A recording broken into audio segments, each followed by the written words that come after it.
Yes, of course I have interest. Are you kidding me? I've seen this like every single year since TI2, right? You mentioned that in your stream with PPD that you've been following all the TIs.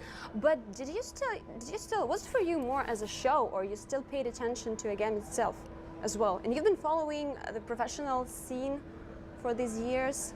Yeah, I mean, I would describe that there's like layers of understanding of the game, and I understood at a very superficial level. There were things like team names that I recognized. Yay, go EG, they advanced another round. Oh, Navi's awesome, they're cool guys, right? And there's these names you see, and whether they win or lose, I'd be happy, right? Or I should say, whether I knew it was happening in the game, I would be happy when they would win. And then, like, I got just a little bit more surface level knowledge of Dota 2. I mean, there's simple things like one guy's farming in lane, and there's 3 people sneaking up on him. You don't really need to know anything about the game to appreciate the tension of those kinds of moments, or to recognize that a 4v5 is probably bad for the 4. And I would have friends who would watch with me who would explain key things, so I had a lot of, like, bits and pieces of knowledge. But for as complicated as people like to make Dota out to be, it's pretty easy to watch and have fun, and it's definitely super easy to play and have fun with almost no knowledge. And the thing that's really unique for this year is that I now know so much more that I had no idea how much more engaging it could be to watch the event. So it's been really lovely. Is it more enjoyable to play or to watch? I like playing. I mean, I gotta be honest, the things that I love that really just make me really excited are like audio in the game, or just the joy of like zapping someone with a nuke and having them, like, you know, Alina ultimate blowing someone up. That's just so fun. That's like so satisfying. But they're pretty different experiences. You know, I almost take back placing one over the other, because for me when I play, it's a lot about that visceral fun and that joy and that tension of, oh my God, am I gonna mess up? I didn't, yeah, we're winning the game. And here it's just awe. It's just, holy shit, these people are good at this game. So you've been trying yourself in different disciplines, in different roles, as a caster, as a player, as a host. Does that give you more credits as a host, this diversity? I don't know. I'd like to think so. You know, there's, I can't remember who said this, but that the most important thing, what was his name? There's this animator, the famous Disney animator. I think it may have been Tex Avery, I want to say. Like a super famous animator who said to all the people who are working with him, you need to read about anything. Read about biology, read about history, read about economics, because the more you read about random stuff, the more you can take that information and bring it to your own discipline. And the important thing is not trying to find the right information or trying to find the right stuff. It's just accumulating different perspectives and trying to bring those there. So I would like to think that with hosting or with any of the work that I do, all these different experiences, all of them I just want to be able to bring different perspectives to the table, and hopefully that can translate into interesting hosting for everyone. But for me, I never really want to be the person who's like, what's the right way to host? Let me just try to do the appropriate way, because I feel like that's how you wind up being just an echo of someone else. You really want to have your own identity and your own perspective. So there is no secret how to be a good host, or do you have any? I mean, I think that... Are there any skills one should work on to develop to be a good host, actually? Well, I can tell you what I do. I don't know if they're the right things, but you know, things like practicing active listening. You know, for instance, being a host is kind of like being on a first date where you're really nervous. Have you ever said something stupid on a first date, you know, where she's like, hey, I saw a movie recently, and you know, it was about the food industry and how things are going in it, and your brain hears, I went to a movie recently, and you panic and you lock up and you focus on just trying to respond to that, and you wind up with these awkward follow-ups, you know, where you're just like, I like to watch movies, right? And you just sound weird and dumb. That happens if you're feeling clutched up as a host, where someone will start to say, oh, I'm a really big fan of OG, but blah, blah, blah, blah, blah, and they'll start to talk about a different team. And then it's suddenly back to you, and you didn't hear what they said, and you go, yes, I think OG is a good team, right? You don't want to fuck that up, because you'll look real dumb real fast. So, you know, in terms of active listening, I want to listen to every single thing that one of my panelists is saying and try to make sure I listen to that last word and really respond to the very end of their sentence. And that will help make a much more natural conversational flow. with exceptions, because sometimes there's a producer in your ear going, all right, we got to switch to this next segment, wrap it up, we're moving to the next segment, you know, that sort of thing. But I mean, frankly, just a lot of practice, knowledge accumulation, that sort of thing. I talked to myself alone in my hotel room a shitload before this event. Planning and thinking through what could possibly go wrong, how would you deal with things that would go wrong. Let's suppose that there's a complete lull and no one has anything else to say about the game. What do you talk about then? What are the types of things that you want to bring up?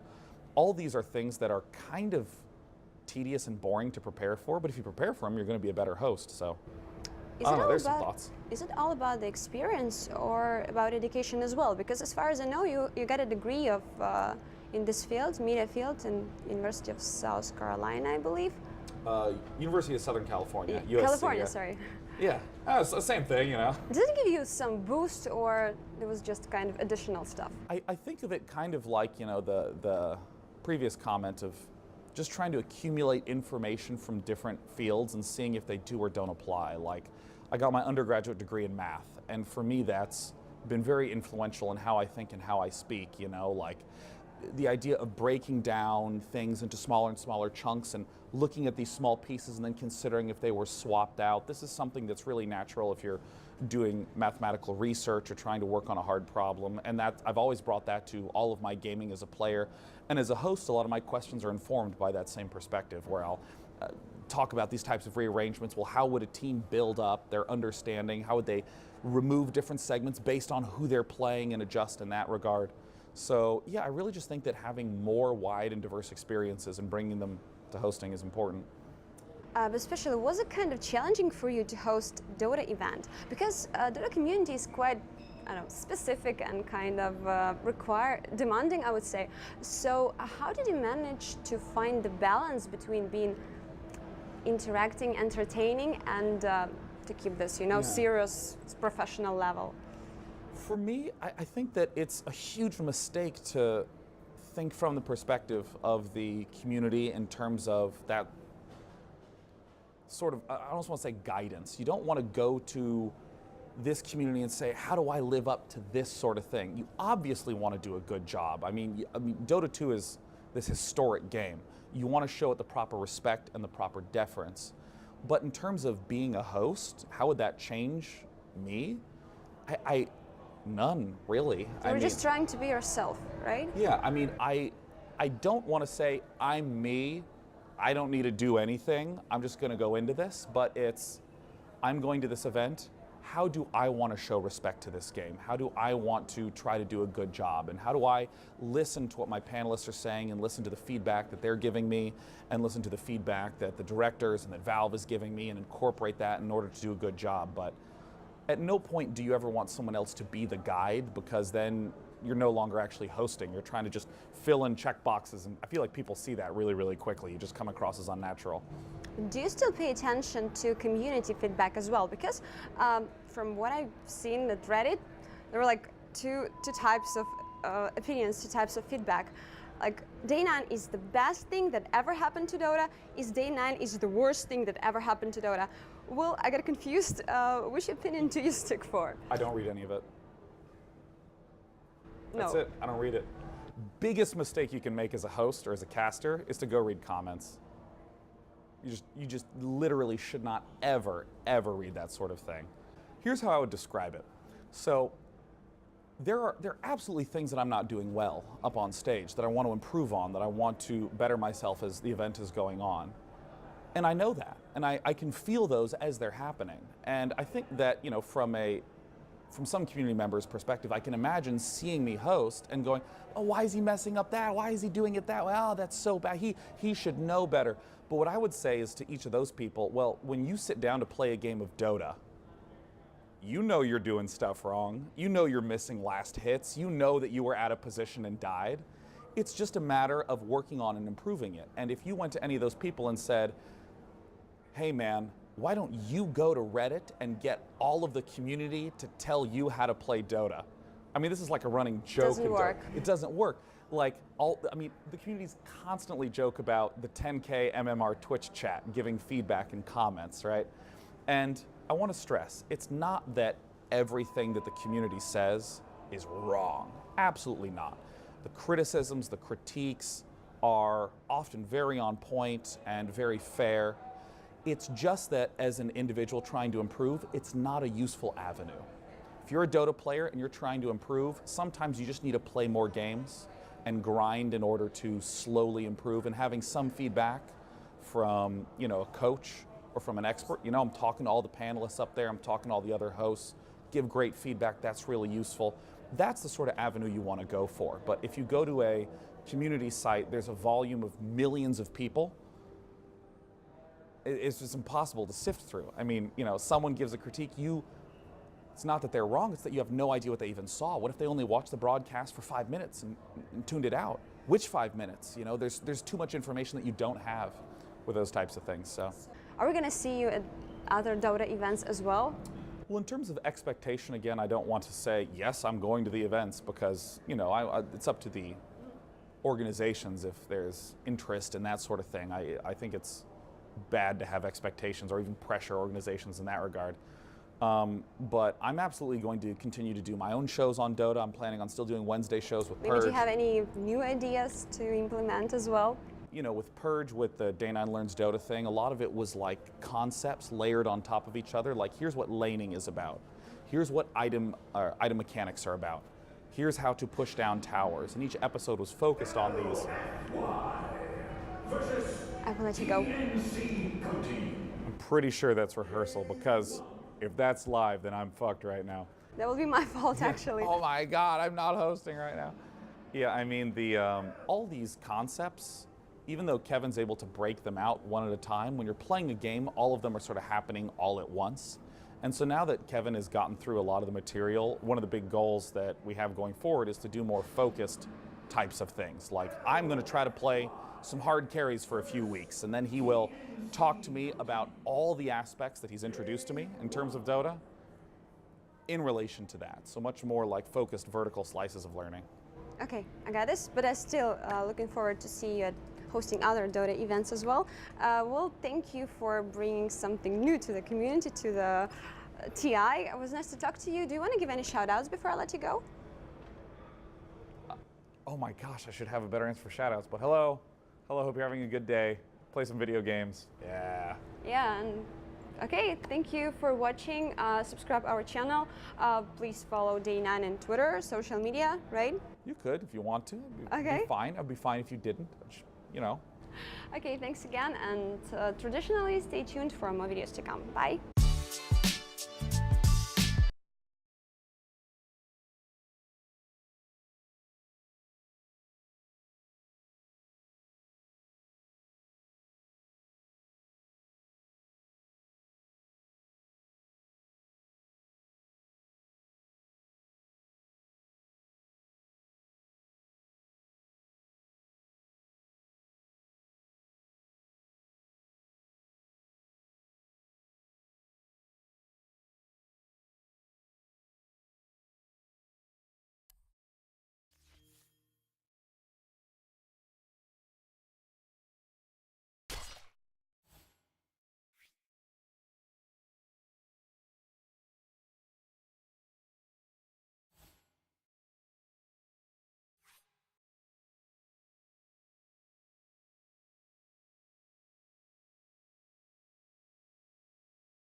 Reject.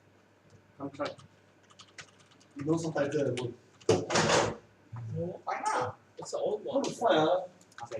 Sorry, how to find subtitle? I don't know how to find the. Wow, my things DJ everything. Hey, are you done? Are you watching? No. Because I saw the performance, I saw something. Oh, DJ, right? I do not know the. What is you are? Yeah, what is that? Yeah.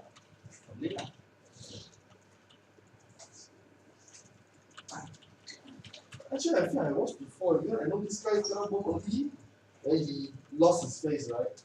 So I feel so familiar when you watching this video. Sure. Yeah, but maybe I doesn't watch finish one. Sure. Later, still he fuck my mind there. I don't know how to play already. She say my fuck my fuck movies. Oh! Go back to here. You find a subtitle movie I watch. You have to learn how. Learn your thing. Learn my thing. Learn my thing. You know, first time.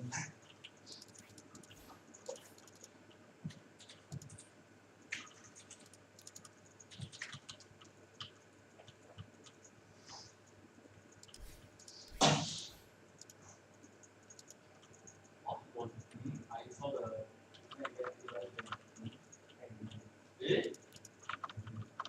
This one device lah.